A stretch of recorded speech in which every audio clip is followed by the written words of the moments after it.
வணக்கம்.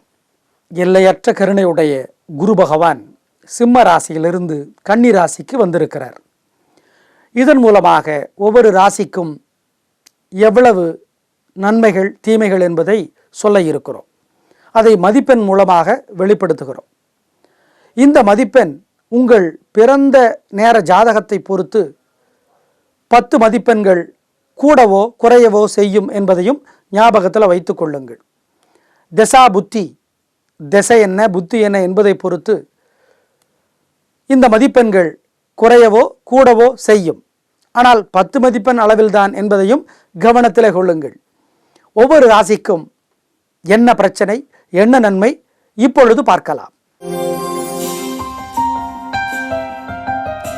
மேஷ ராசிக்கார நேயர்களே, கடந்த ஒரு வருடமாக பல நன்மைகளை செய்து கொண்டிருந்த குரு பகவான் இப்பொழுது 6ஆம் இடத்திற்கு வருகிறார். இது நல்லதா? இல்லை. வியாதி தொல்லை, கடன் தொல்லை, எதிரி தொல்லை, இந்த 3ம் அதிகமாகும். பார்த்துடலாம், முட்டிடலாம், மோதிரலாம், ஜெயிச்சுடலாம். ஆனால் அந்த கடைசியாக சொல்கிறீங்களே ஜெயிச்சுடலாம், அது முடியாது. ஏனென்றால் குரு பகவானுடைய கருணையும் இல்லை. ராகு அதிர்ஷ்டத்தை குறைக்கிறார். சனி பகவான் அஷ்டமத்தில் இருந்து கொண்டு பல சிரமங்களை தருகிறார். கேது பகவான் ஒருவர் தான் இன்னும் ஒரு வருடத்திற்கு உங்களுக்கு மிகுந்த உதவிகளை செய்கிறார். கடைசியில் ஜெயிக்க வைப்பார். ஆனால் நடுவில் ஜெயிக்கிற வரைக்கும் நீங்கள் படாத பாடு பட வேண்டி இருக்கும். எனவே இந்த குரு பெயர்ச்சி உங்களுக்கு சிறப்பாக இல்லை. இந்த குரு பெயர்ச்சி அஸ்வினிக்கு 50 மதிப்பெண்களை தருகிறது, பரணிக்கு 48 மதிப்பெண்களை தருகிறது, கிருத்திகைக்கு 55 மதிப்பெண்களை தருகிறது. விஷயம் என்னன்னா 3 பேருக்குமே ஆரோக்கியத்தில் அக்கறை காட்டணும். பெரிய விலையில் பொருளை வாங்கக்கூடாது. எதிரிகள்கிட்ட ரொம்ப பணிஞ்சு தான் பேசணும். வழக்கமாக நீங்கள் முட்டி மோதி எதிர்த்து பேசுவீங்க. எல்லாத்துக்கிட்டையும் தழைஞ்சு பேசுங்க, கனிவாக பேசுங்க, நிதானமாக பேசுங்க. பல்ல கடிச்சுக்கிட்டு பேசணும், பொறுத்துக்கணும். வலி தாங்கு, கேவலம் விழுங்கு, அவமானம் சரி அப்படிம்பாரே பாலகுமாரன், அந்த மாதிரி பொறுமையாக தான் இருக்கணும் இந்த ஒரு வருஷத்துக்கு. இல்லைன்னா மாட்டிக்குவீங்க, தோற்று போயிடுவீங்க. தோற்பதை உங்களால் தாங்க முடியாது. அப்போ சனி ராகு குரு 3 பேருக்கும் பரிகாரம் பண்ணணும். என்னது? ஒவ்வொரு வியாழக்கிழமையும் சனிக்கிழமையும் பிடிச்ச சாமிக்கு கோயிலில் போய் பசுனையினால் தீபம் போடுங்க, அல்லது எரிஞ்சிட்டு இருக்கிற தீபத்தில் பசுனை சேர்த்துங்க. கோயிலுக்கு போக மாட்டீங்களா? ஏழைகளுக்கு நிறைய பொருளுதவி செய்யுங்க. உடல் ஊனமுற்றவர்களுக்கு நிறைய பொருளுதவி செய்யுங்க. நெய் பருப்பு எள்ளு கலந்த சாதத்தை காக்கைக்கு வையுங்க. சுண்டலை வேக வைத்து ஏழைகளுக்கு கொடுங்க. மஞ்சளர் ஆடை எடுத்து ஏழைகளுக்கு தாருங்கள். கருப்பு நீல நிற ஆடை எடுத்து ஏழை மாணவர்களுக்கு கொடுங்கள். இதனாலே சனி ராகு குரு தோஷம் குறையும். எனவே உடல் ஆரோக்கியத்தில் கவனமாக இருங்கள். எதிரி பிரச்சனை இருக்கிறது, ஜாக்கிரதை. வியாதி தொல்லை இருக்கிறது, ஜாக்கிரதை. கடன் தொல்லை இருக்கிறது, கவனம். மொத்தத்தில் இந்த குரு பயிற்சி உங்களுக்கு கிட்டத்தட்ட 50 மதிப்பெண்களைத்தான் வழங்குகிறது, கவனம். நேயர்களே, இந்த குரு பயிற்சி 6 ராசிகளுக்கு நன்மைகளை தருகின்றன. ரிஷபம், மிதுனம், சிம்மம், விருச்சிகம், மகரம், மீனம், இந்த 6 ராசிகளுக்கு பல நன்மைகளை தரும்.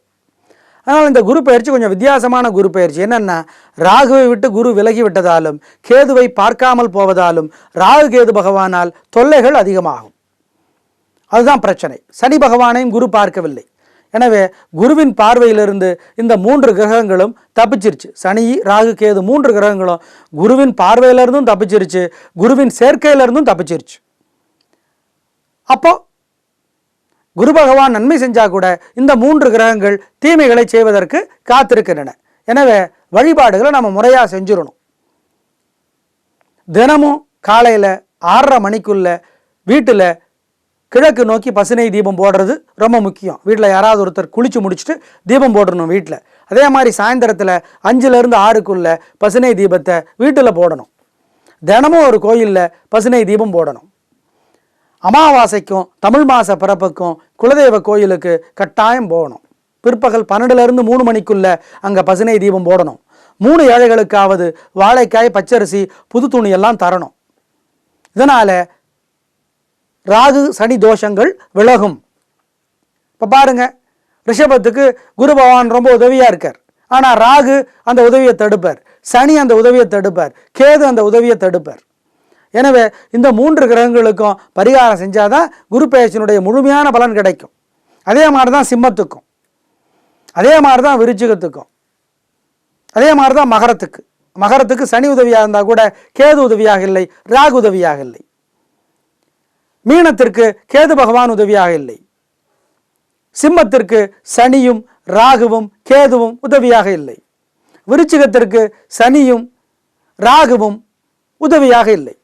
இப்படி குரு உதவியாக இருந்தால் கூட மற்ற கிரகங்கள் உதவியாக இல்லை அப்படிங்கிறது நம்ம ரொம்ப கவனிக்க வேண்டிய விஷயம்.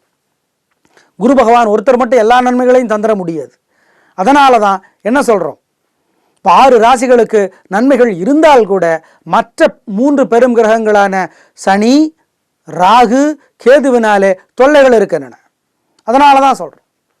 இப்போ ரிஷபத்திற்கு சனி ராகு கேது 3 கிரகங்களும் தொல்லை செய்ய காத்திருக்கிறன. எனவே அவங்க வழிபாடு செஞ்சிடும். அதே மாதிரி சிம்மத்திற்கும் சனி ராகு கேது தொல்லை செய்கிறது. விருச்சிகத்திற்கு சனி பகவானும் ராகுவும் கேதுவும் தொல்லை செய்கிறார்கள். மகரத்திற்கு ராகு பகவான் கேது பகவான் உதவியாக இல்லை.